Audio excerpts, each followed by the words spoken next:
efectivamente, todavía se está estudiando una línea. Ninguno está por encima del otro, yo creo que tenemos que...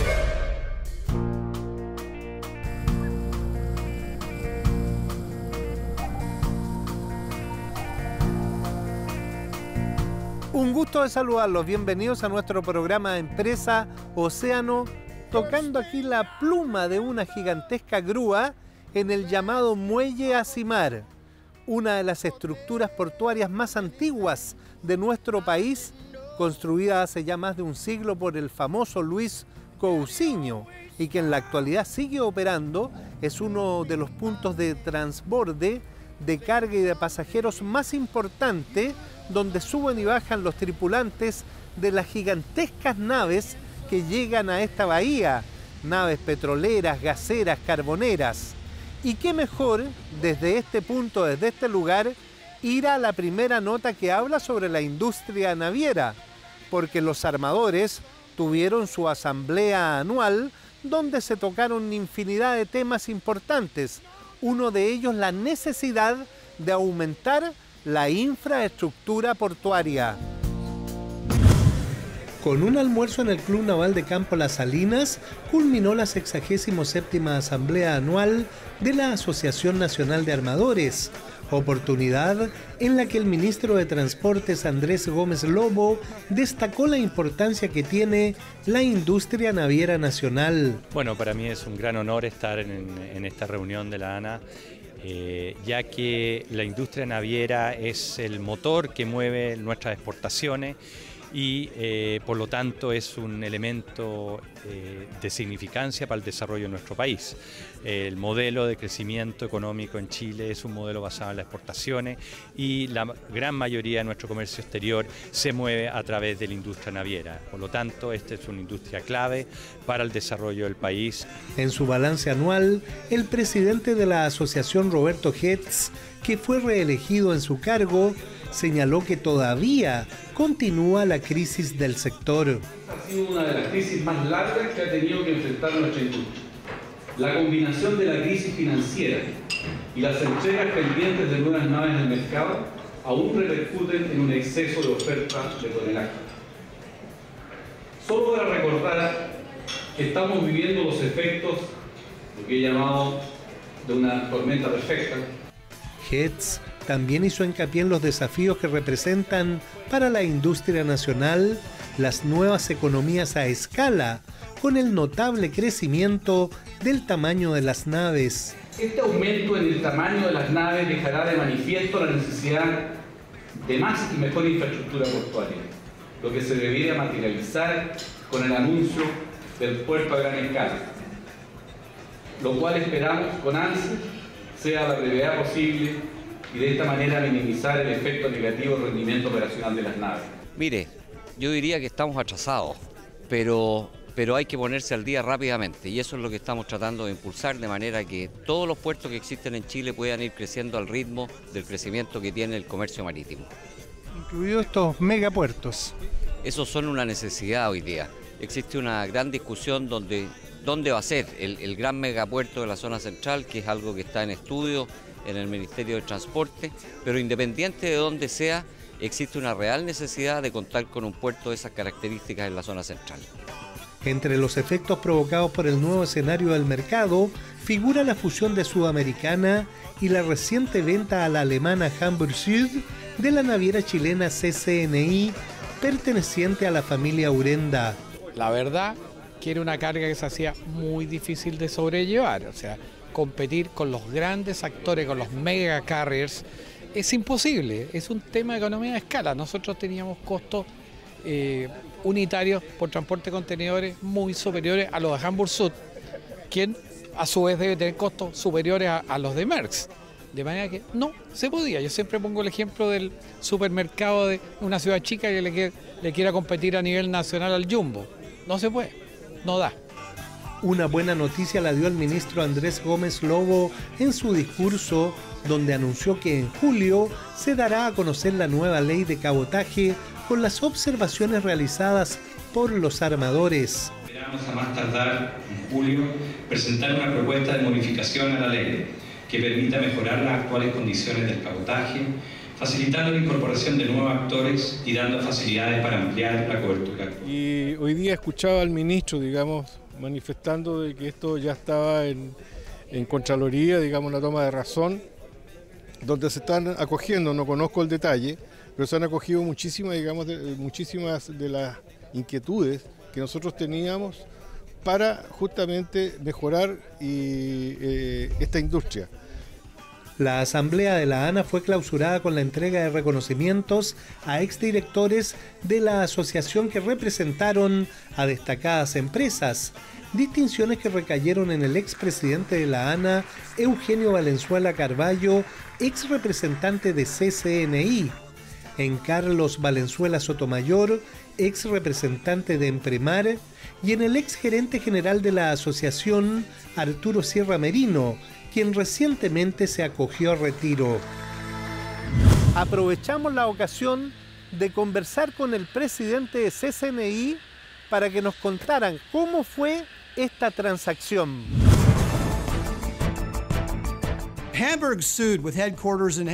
De impacto internacional fue la noticia de la venta a la naviera alemana Hamburg Süd de la Compañía Nacional de Navegación Interoceánica perteneciente a la familia Urenda. Un traspaso donde CCNI pasó a llamarse Compañía Marítima Chilena, CMC, fruto de una larga negociación que culminó el 30 de marzo, el que su presidente Beltrán Urenda califica como un proceso de duelo. Porque esto ha tenido 3 etapas. Se suscribió o 4 diría yo, un primer documento que fue una carta entre los que negociaron en la ciudad de Miami, por ahí por julio, participó mi hermano, no estuve yo, el acuerdo de ventas Hamburg Süd. Luego hubo un documento denominado MOU, Memorandum of Understanding, que se terminó firmando por ahí por septiembre, y a partir de allí empezamos a discutir el APA, que es el Asset Purchase Agreement, porque fue una venta de activos, no empresa. Eso se terminó firmando en un día muy romántico, el 14 de febrero, y por último el 27 de marzo en la ciudad de Hamburgo tuvimos el closing y la entrega. Especialmente el último minuto para mí inició un proceso de duelo que fue muy corto porque lo había ido adelantando, y un poco se sumó al duelo por la pérdida de mi padre, que uno se la vive a poco, fue un gran personaje. Me sentí muy cerca de él y curiosamente muy acompañado, porque yo sé que mi padre, con todo lo que amaba esta empresa, habría entendido y apoyado nuestra decisión. ¿Qué ha significado vender la empresa que fundó su abuelo y que acrecentó su padre, el ex senador político y abogado Beltrán Urenda Segers? Figura a quien no hace mucho la familia recordó con el lanzamiento de un libro póstumo autobiográfico. Su hijo homónimo lo señala con 2 palabras: pena y alivio. Yo digo, el primer sentimiento es pena, claramente pena, por todo lo que significa. Mi abuelo, y lo he dicho muchas veces, el año 1930, hizo todos los papeles legales para formar esta empresa. Estuvimos vinculados a la empresa como abogados toda la vida, hasta hace muy poco, y a partir del año 1983, en la propiedad. El segundo sentimiento es alivio. La verdad que era una carga que se hacía muy difícil de sobrellevar, o sea, competir con los grandes actores, con los mega carriers, es imposible, es un tema de economía de escala. Nosotros teníamos costos unitarios por transporte de contenedores muy superiores a los de Hamburg Süd, quien a su vez debe tener costos superiores a los de Maersk. De manera que no se podía. Yo siempre pongo el ejemplo del supermercado de una ciudad chica que le quiera competir a nivel nacional al Jumbo. No se puede, no da. La CCNI se vendió en $160 millones, 3 veces superior al valor bursátil. A pesar de la venta, la familia Urenda no saldrá del negocio y continuará bajo el paraguas del grupo de empresas navieras en el rubro marítimo. Pretendemos seguir adelante. Nuestro grupo tiene mucha presencia en el sector marítimo, en la orilla, en la logística, en concesiones de puertos, aeropuertos, etcétera. Y vamos a seguir en transporte, vamos a seguir en automóviles. Estamos como armadores porque las naves 9000 que habíamos adquirido recientemente, hay 2 entregadas y 2 por entregarse, coreanas para 9000 TEUs, permanecen en nuestra propiedad. Hemos iniciado un nuevo proceso de transporte de petróleo en contratos directos con ENAP. Compramos 2 naves que hemos inscrito en Chile, el Arica y el Antofagasta, con 2 nombres históricos muy vinculados a la empresa, de manera que estamos en esto y pretendemos seguir. Hamburg Süd, que hoy figura en la 13ª posición entre las principales compañías del transporte marítimo mundial, absorberá a cerca de 220 empleados del personal y de las gerencias de esta naviera chilena fundada en 1930, que fue la última empresa latinoamericana en contenedores en resistir los embates de la globalización. Y nosotros continuamos aquí en el Muelle Asimar de Quintero, disfrutando del ambiente portuario, aquí con estas gigantescas cadenas. El ministro de Transportes, Andrés Gómez Lobo, refutó las declaraciones del alcalde de San Antonio, Omar Vera, quien aseguró que el gobierno ha decidido la instalación del puerto a gran escala en esa ciudad. El titular de Transportes aclaró que el gobierno no ha resuelto aún dónde se instalará el megapuerto. El tema del megapuerto también todavía se está estudiando. Efectivamente, todavía se está estudiando, no hay una definición. Ni San Antonio ni Valparaíso están por encima del otro. Ninguno está por encima del otro. Yo creo que tenemos que desarrollar en armonía nuestra capacidad portuaria y eso va por definir un cronograma de inversiones más que un puerto u otro puerto, es un cronograma de inversión. El alcalde de San Antonio hace unos días atrás, cuando presentó el nuevo plan regulador de la comuna, dijo que ya estaba, que sabía de fuentes del gobierno que... El gobierno es el que decide eso y no tengo nada que informar.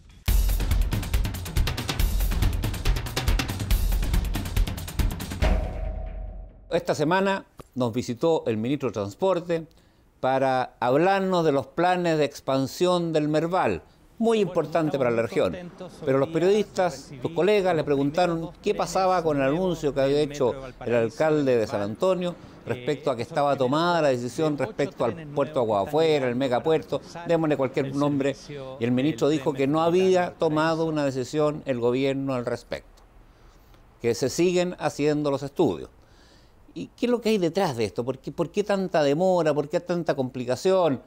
Porque se nos acabaron las aguas abrigadas y los molos que tenemos para estos nuevos puertos que hay que hacer en Valparaíso y que hay que hacer en San Antonio, o en uno de los dos, o en los dos, hay que hacer nuevos molos. Los nuevos molos son tremendamente caros, Atilio.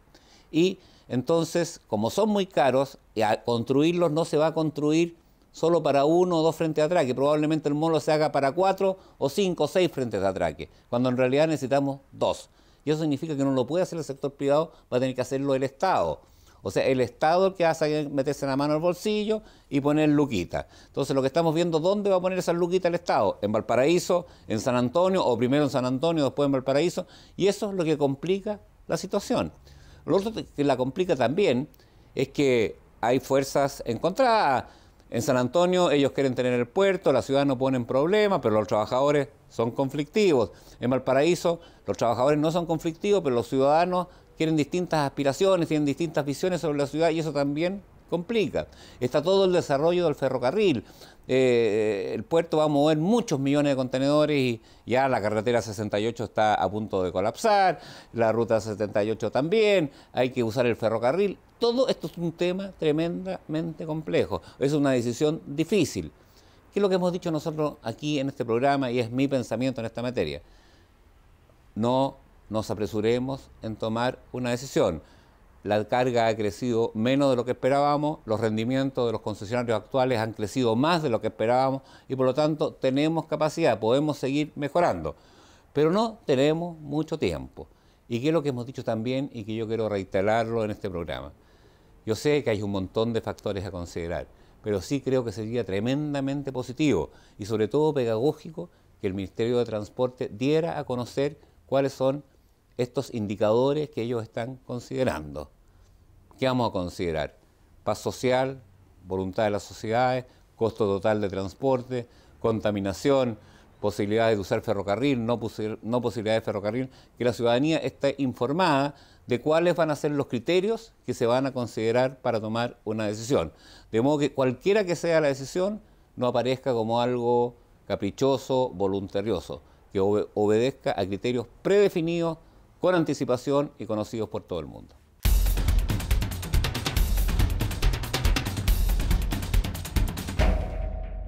Muchas gracias, Rodolfo. Y yo permanezco aquí en el muelle Asimar en esta grúa Norwest. Es del año 1954, el mismo año que nací yo, y todavía se encuentra operando.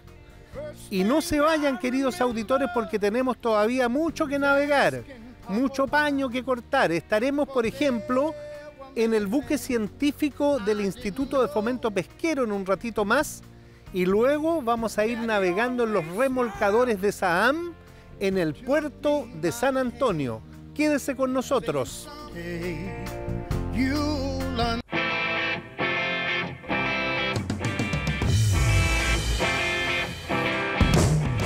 Y continuamos en la segunda parte del programa disfrutando aquí en el muelle Asimar de Quintero, invitados por nuestro amigo Mario Carabelli Zapata, que es el gerente general. Una invitación para que usted señora, usted señor, usted joven, comprenda lo que es este país marítimo. Yo los quiero llevar a una navegación interesante en unas naves operativas que remolcan a los gigantescos megabuques. Me refiero a los remolcadores de Saham en el puerto de San Antonio.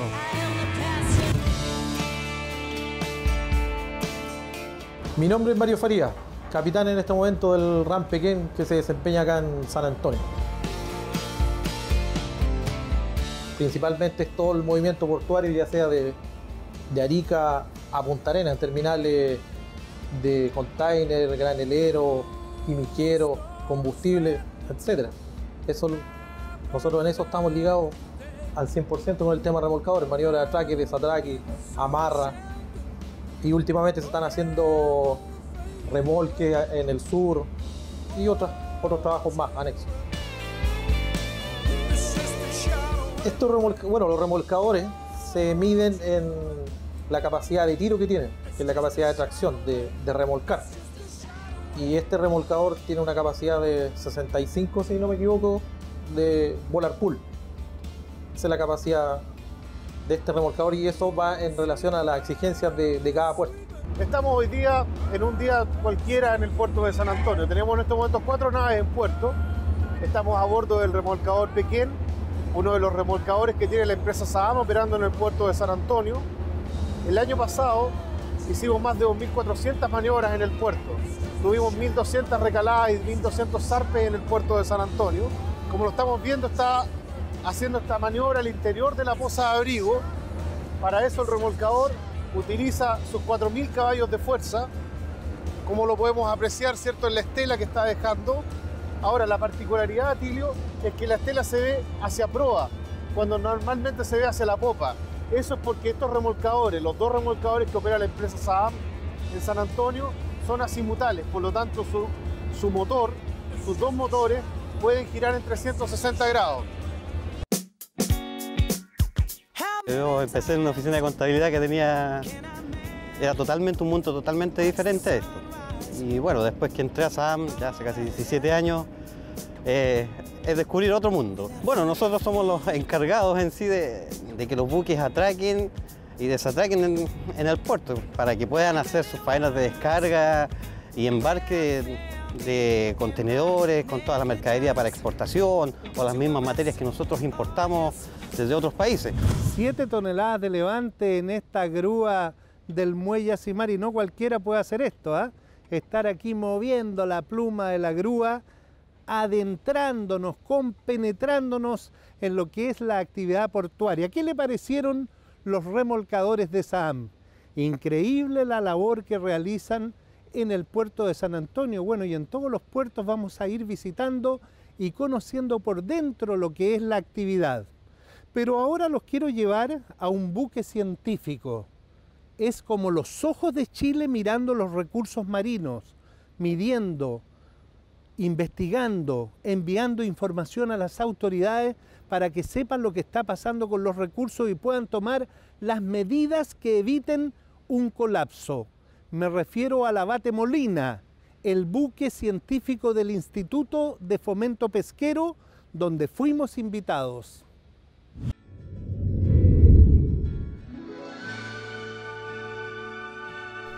Una visita al buque de investigación científica Abate Molina, perteneciente al Instituto de Fomento Pesquero, realizó un grupo de periodistas de distintos medios para conocer esta pequeña nave de un poco más de 43 metros de eslora, que a la vista de muchos puede pasar inadvertida, pero cuya importancia es de tal magnitud que podría ser considerada como los ojos de Chile en el mar, cuya función es detectar, medir y cuantificar los recursos pesqueros. Es la pieza clave del Instituto de Fomento Pesquero en su rol estratégico otorgado por el Congreso Nacional de informar a las autoridades de pesca sobre el estado de la biomasa, dato indispensable para establecer las medidas de explotación sustentable en momentos cuando las pesquerías viven una delicada situación. Los recursos están en límites muy delicados de alto riesgo y que la autoridad está haciendo todo su esfuerzo para poder mantener los equilibrios. Ustedes entenderán de que las pesquerías generan empleo, generan divisas para el país. Por tanto, más aún en esas circunstancias, en ese escenario actual, el rol de este barco donde estamos hoy día aquí haciendo la entrevista es estratégico. O sea, tenemos que tener la mejor información porque no nos podemos equivocar. El destino del dato tiene que ver con cuánta biomasa tenemos en el agua, dónde está distribuido, cuáles son sus condiciones biológicas y cuál es el ambiente en el cual están desarrollándose y viviendo estos recursos. Nosotros entregamos ese dato a la autoridad pesquera y a través de los comités científicos se toman las medidas de administración que correspondan, que tienen que ver con la cuota o tienen que ver con vedas, básicamente. La nave, construida en 1990 en los astilleros Mijo de Japón, fue donada a Chile por el gobierno de ese país en 1991 y durante un cuarto de siglo no ha parado en su labor investigativa en una intensa agenda que se prolonga durante casi todo el año. Navega entre 230 a 270 días al año. Por tanto, es casi un récord comparativamente con otros barcos de similares funciones. Lo cual significa que las estadías en puertos son bastante limitadas y van dirigidas básicamente a lo que es tratar de mantenerlo para poder siempre estar en condiciones. Es una labor contra viento y marea que se realiza gracias a un poderoso motor de 1400 caballos de fuerza que alcanza una velocidad de hasta 10 nudos con autonomía de navegación hasta 8.000 millas náuticas. Nosotros hemos desarrollado cruceros que han llegado hasta las 700 millas de la costa ya, y a la cuadra, digamos, de la isla Chiloé, ya, lo cual ahí en pleno invierno, o sea, hemos tenido temporales bastante grandes. Tiene muy buenas condiciones marineras, hemos pasado temporales terribles y da confianza total. A cargo de una tripulación de 16 personas y un número equivalente de investigadores, el Abate Molina realiza cruceros en distintos lugares del país, para lo cual cuenta con un sistema de navegación silenciosa que no espanta a las especies que son investigadas.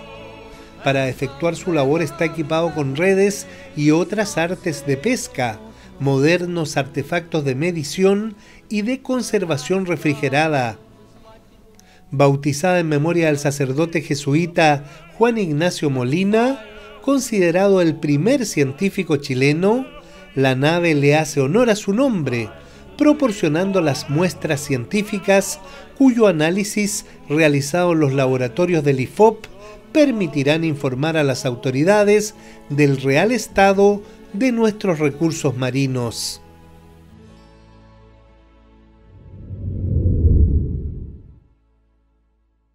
Agradecimientos también a Mario Carabelli por esta invitación al muelle Asimar de Quintero, donde estuvimos realizando el programa de hoy. Y siga viéndonos, siga apoyándonos para que siga subiendo nuestra sintonía y hagamos de Chile un país marítimo. Vuelva a ver si quiere estas notas en nuestra página web. Envíenos sus opiniones a nuestro correo. Y si Dios quiere, nos vemos la próxima semana.